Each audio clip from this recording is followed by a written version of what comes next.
Dear friends, today I am going to continue with the topic that I discussed in earlier days, that is Libor transition.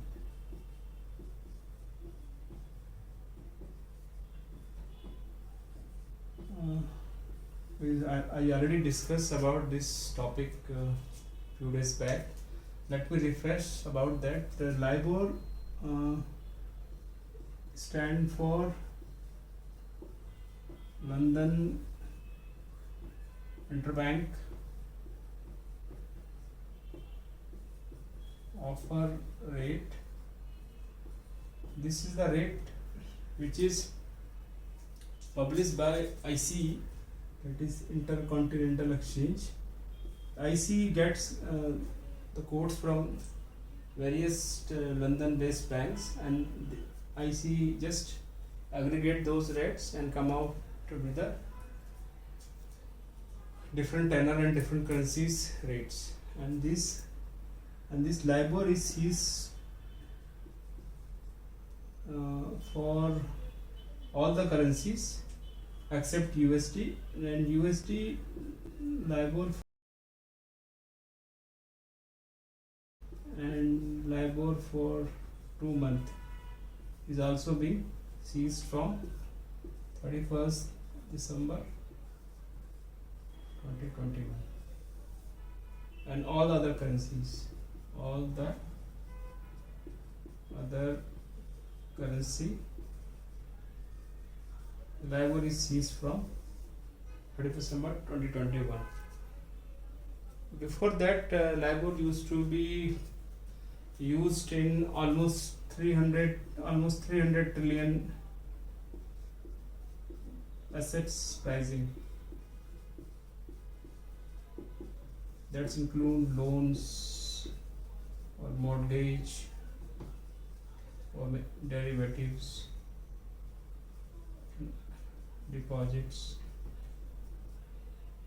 and bond. So this was the market which is having the Libor link pricing.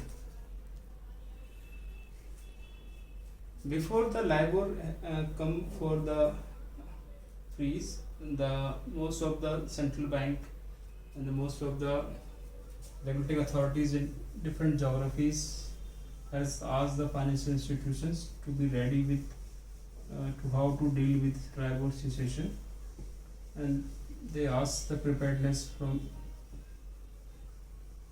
the banks who working in the jurisdictions to submit their preparedness report to the respective regulators on time to time basis.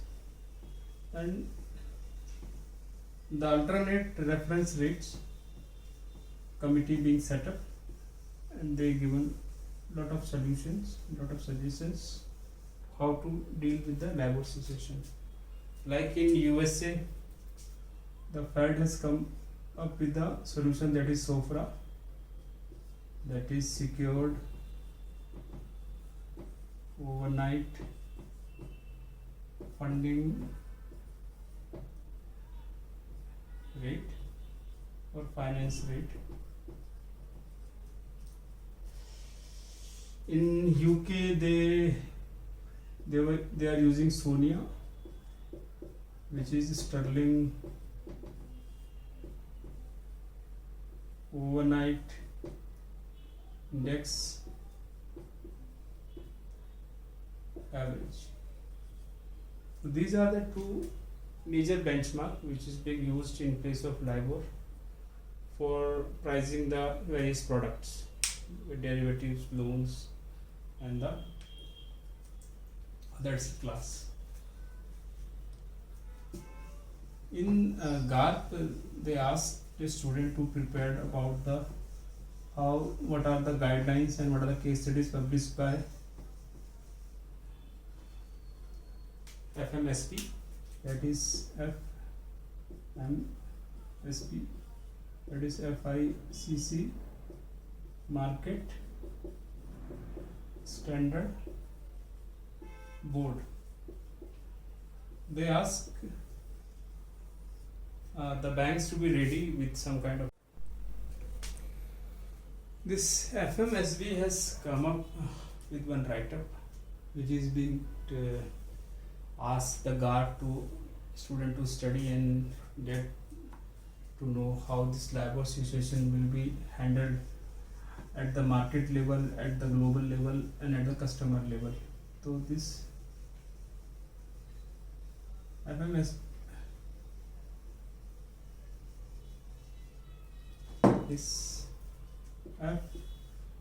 FMSB has given 5 themes to handle the labor situation and how the going forward how this asset is or the liability going to be priced. So they given the 5 themes. These themes are risk identification, second is governance, third is communicating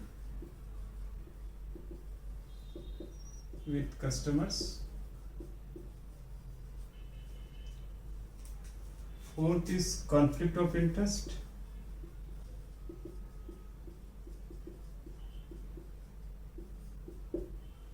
fifth is treating customer fairly,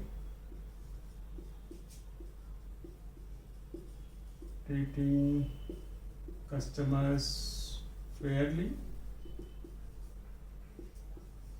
and the last one is market conduct.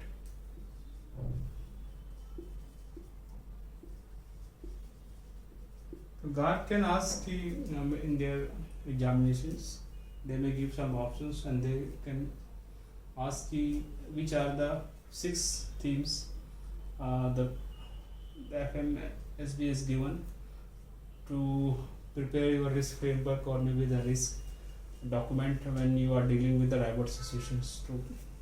So you may have to choose which is the correct answer. Some of the options may or may not be there in your answers. So these are the 6 parameters. Now I will talk about the case studies which is being shared by the FMSB in their product paper, which is linked to the labor situation and which is a part of the GARP study in the part 2.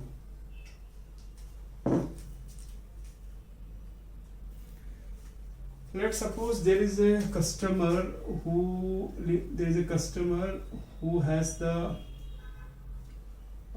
liability. They are based in UK. They are looking to raise a liability in GBP, and they have the plan to have some investment in USA, and the currency will be USD.